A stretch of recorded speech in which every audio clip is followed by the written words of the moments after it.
Mais um Dia das Bruxas se aproxima e vem carregado de superstições, de tradições. Essa data realmente pegou aqui no Brasil, importado dos States, não por acaso, porque nós brasileiros também somos plenamente carregados de medos, incertezas, simpatias, superstições, sorte ou azar. Esse misticismo todo está embranhado no nosso dia a dia, não é mesmo? Olá você, seja mais uma vez muito bem-vinda, bem-vindo a mais esse vídeo aqui no nosso canal do CEF. Nos ajude desde já a bater a nossa humilde meta de 2.000 inscritos. Checando aí se você já está inscrito no nosso canal. E claro, fica a dica para que, caso você aprecie este vídeo, clicar aí no botão curtir e compartilhar nas suas redes sociais, nos seus contatos. Halloween, Dia das Bruxas, enfim, nomes não faltam, culturas também não. Ao redor do mundo, nós temos diversos exemplos de povos que aprenderam a cultuar os seus mortos, o sobrenatural, aquilo que foge aos sentidos físicos, sempre buscando o algo além, o que estará no desconhecido, o que habita no escuro, qual que é o segredo para as artes milenares, sobrenaturais e assim por diante. O ser humano vive em busca, em outras palavras, de buscar uma definição, de buscar o controle sobre aquilo que lhe escapa às técnicas científicas de discernimento. Facilitando a compreensão, aquilo que nós não podemos provar e tampouco estabelecer de acordo com os nossos métodos, nós tratamos de colocar diversas leis, diversas superstições para atender a nossa curiosidade. O fato é que essa data se costumou a colocar como o mês do terror, a celebração daquilo que nos assombra, que aflora os nossos maiores medos. Muito oxigenado pelo cinema, pelo teatro, pelas literaturas. O dia 31 de outubro celebra-se esse culto àquilo que de mais aterrorizante a sociedade pode criar, consumir, debater, apreciar. Não deixa de ser, claro, uma forma de arte. Mas fico aqui me perguntando com os meus poucos neurônios, quando foi que nós passamos a ter medo, de fato, do sobrenatural? Quando que nós passamos a interpretá-lo como algo maravilhoso, como algo a ser assim deslumbrado ou tratado de forma tão peculiar como nós tratamos hoje? Lembro bem que nas escritas antigas de Sócrates, ele descrevia ali que buscava tratar sempre de assuntos diários com o seu daimon. Daimon é demônio. E logo, se ele buscava tratar de assuntos, se ele buscava o seu demônio como um parceiro, como alguém na qual ele confidenciava, que fazia parte ali do seu dia a dia, é interessante notar que no passado os demônios, os daimons, enfim, esses espíritos, faziam parte do cotidiano das pessoas. Nós estávamos habituados a lidar com eles. E ao longo do tempo, muito provavelmente, pelo costume que foi mudando, pelas culturas que foram evoluindo, as religiões cada vez mais tratando os demônios e cada vez mais tratando as coisas que nos afligem, que nos fazem sofrer como obra do sobrenatural, o terror sendo impregnado na figura de fantasmas e por aí vai, nós passamos a tratar o sobrenatural de forma diferente.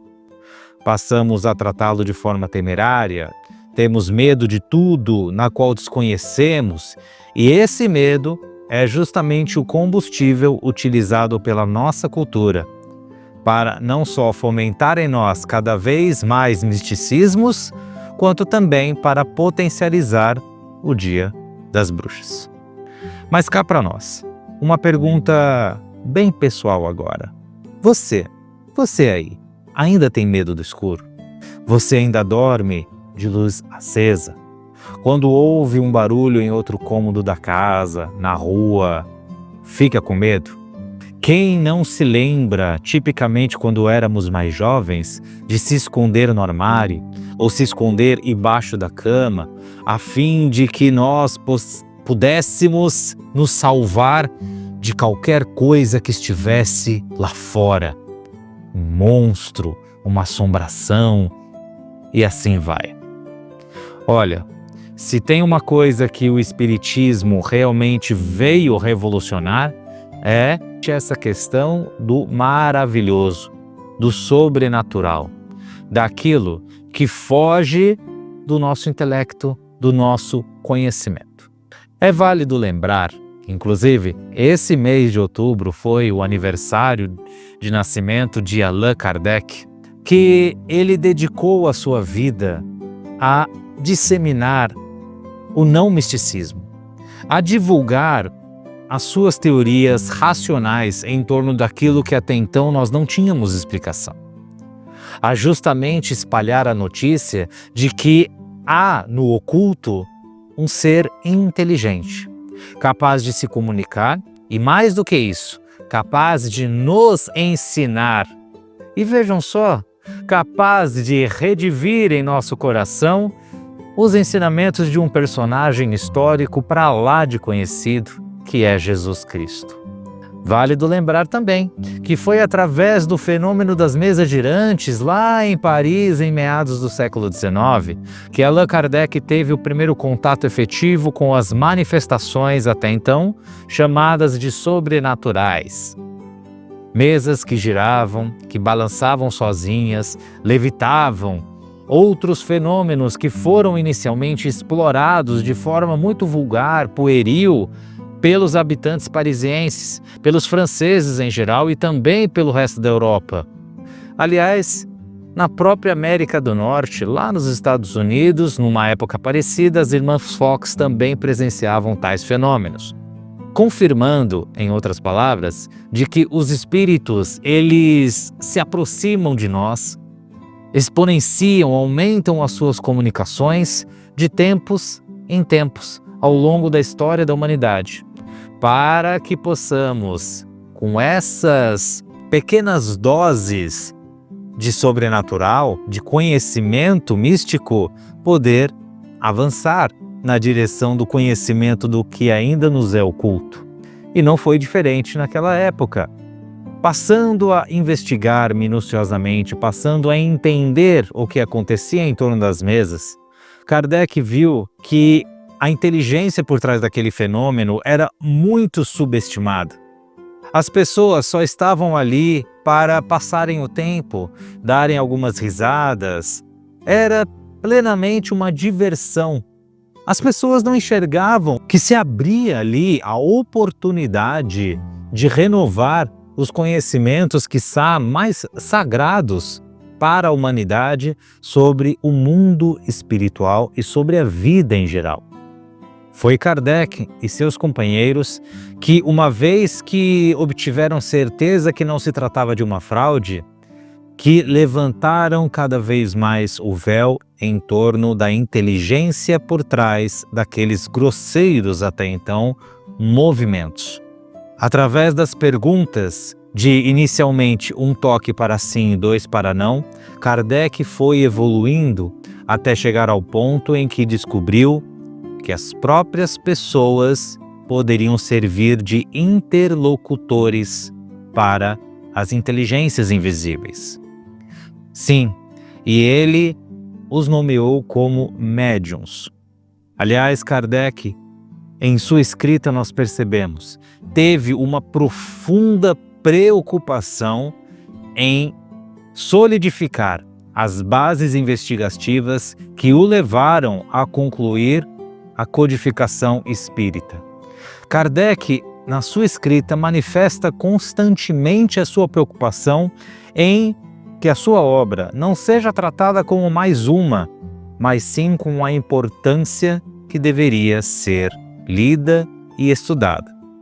A importância que os espíritos depositaram justamente nos métodos de trabalho de Kardec e sua equipe, para que esta mensagem chegasse a todos nós. E sem dúvida alguma, uma das maiores contribuições que hoje em dia nós percebemos no Espiritismo, ao frequentar a casa espírita, ao ter a oportunidade de cursar algum curso, é que o Espiritismo veio para desmistificar o que até então nós chamávamos de sobrenatural. Ao colocar para nós, de uma forma racional, com uma explicação detalhada e minuciosa, fruto do trabalho de Kardec, de que a vida não só continua após o corpo, mas de que aqueles que se foram retornam para se comunicar conosco, Kardec começa a atribuir a bases mais consistentes cá para nós, de que todos os fenômenos paranormais até então documentados, relatados ao longo da história, tinham por base a manifestação de uma inteligência. Os nossos entes queridos, que muitas vezes podem voltar por meio de nossos sonhos, entidades que o plano espiritual autoriza a se manifestarem de forma mais física, vamos dizer assim. As histórias clássicas de móveis que se mexiam sozinhos, luzes que acendiam, apagavam, barulho de passos pela casa e por aí vai. Tem muita história, tem muito acontecimento ao longo da nossa própria trajetória aqui na Terra que rende aí realmente uma explicação bem plausível depois que nós nos debruçamos sobre a doutrina espírita. Logo, se torna novamente, eu diria, parte do nosso cotidiano, encarar os espíritos como seres que fazem parte da nosso dia a dia. Parece que nós estamos pouco a pouco retornando ali ao tempo de Sócrates, buscando o contato com o nosso anjo de guarda, por exemplo, ou com os nossos daimons, que hoje em dia, no meio espírita, nos acostumamos a chamar de obsessores. Parece que nós estamos retomando aquilo que a espiritualidade tinha plantado em nós lá atrás, antes de haver essa disfunção em torno do conhecimento que nós passamos ao longo dos séculos.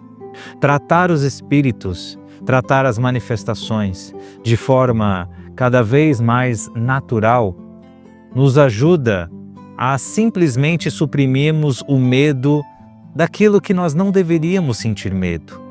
O medo que nós deveríamos realmente temer é das nossas falhas, é das nossas dificuldades, do nosso orgulho, do nosso egoísmo, entre outras coisas, e não daquilo que se manifesta. É claro que é um processo natural. Eu mesmo, se estiver à noite sozinho e um barulho aparecer, será que eu também não saio correndo? Talvez sim, talvez não. Depende muito daquilo que carregamos em nossas reações. Fato é que o conhecimento chegou. Através das obras básicas, em especial o Livro dos Espíritos e o Livro dos Médiuns, nós temos a oportunidade de estudar minuciosamente os motivos, os meios e quem fala conosco, quem busca o contato. E também o que nós provocamos do lado de cá ao buscar esse contato de forma igualmente vulgar, aleatória e pueril. Com o conhecimento, fica evidente que os resultados das nossas ações são de nossa inteira responsabilidade. O véu do maravilhoso, do espetacular, do sobrenatural se desfez por completo com o Espiritismo. Cabe a nós levarmos esse conhecimento cada vez mais para o nosso dia a dia, cada vez mais para as nossas práticas. Ao invés de, por exemplo, tratar um epilético como se ele estivesse com um demônio no corpo, buscar acolhê-lo com carinho, abraçando-a, acariciando-o para que aquela crise passe. Um esquizofrênico, a mesma coisa, sabendo que tais perturbações são o efeito de expiações e provas para aquela pessoa, mas que nada impede de nós estarmos lá presentes, lado a lado, acolhendo-os com amor e com gratidão. Esse é mais um véu, aliás, que o Espiritismo levanta, dando-nos a certeza de que não há ponta solta no universo. Tudo tem uma justificativa. E como a história nos mostra, se ainda não temos explicação para determinadas coisas, é que não dotamos do conhecimento e tampouco das ferramentas adequadas para analisar tal coisa, mas que um dia fatalmente teremos, e assim iremos ver que talvez as explicações de tudo estivessem bem diante de nós, que nós possamos celebrar a nossa cultura sem mais misticismos, mas com a certeza de que há muitas e muitas vidas inteligentes, invisíveis aos nossos olhos, que cuidam da gente, que querem o nosso melhor e que trabalham incessantemente em nome de uma causa, que é Deus. E vamos agora celebrar esta data com as nossas vibrações. Convido você a nos unirmos para que juntos possamos fortalecer o nosso pensamento e desta maneira possamos aflorar os nossos melhores sentimentos em prol de todos aqueles que mais precisam, vibrando pelos irmãos que estão em guerras, conflitos, em sofrimentos atrosos em torno da terra, para que recebam o acalento, para que recebam a esperança em seus corações. Vibramos por todos os irmãos que estão nas ruas, que estão em orfanatos, asilos, cadeias, doentes em hospitais, entregues à sua própria sorte. Vibramos pelos irmãos que estão nos vales mais trevosos do umbral, no Vale dos Suicidas, entre outros ambientes. Vibramos por todos os lares da terra, em especial a nossa própria casa, onde juntos vamos mentalizando que Jesus está presente em nosso lar e espalha a sua luz por todos os cantos, inclusive no coração daqueles que convivemos. Vibramos por todos aqueles que nós ainda temos por inimigos, e que Jesus igualmente nos abençoe, mentalizando agora que o Mestre deposita em nós a sua luz, a sua paz. Na forma de um passe, Jesus vai tocando em todo o nosso corpo e vai alimentando a nossa alma, revigorando as nossas energias e a nossa fé. Que igualmente Jesus derrame sobre esses copos d'água, sobre esses recipientes que preparamos, a sua energia revigorante, a ponto de fluidificar, a ponto de revitalizar essa água, para que ela seja um instrumento a mais no fortalecimento de nossas energias espirituais. E rogamos que a luz de Jesus toque todos os corações por meio das nossas vibrações. Assim, agradecemos esse momento de reunião, onde juntos rogamos, graças a Deus. Mais uma vez, muito obrigado a você que esteve até aqui em nosso vídeo. Aproveito para reforçar que temos conteúdos novos aqui 4 vezes por semana, incluindo estudos das obras básicas, o Livro dos Espíritos e o Evangelho segundo o Espiritismo, esta nossa preleção no nosso sábado às 19h e também um conteúdo mais dedicado aos animais e aos tutores dos pets, que vai ao ar toda terça-feira às 19h. Eu fico por aqui, rogando sempre que Jesus nos abençoe. Um grande abraço a todos. Tchau!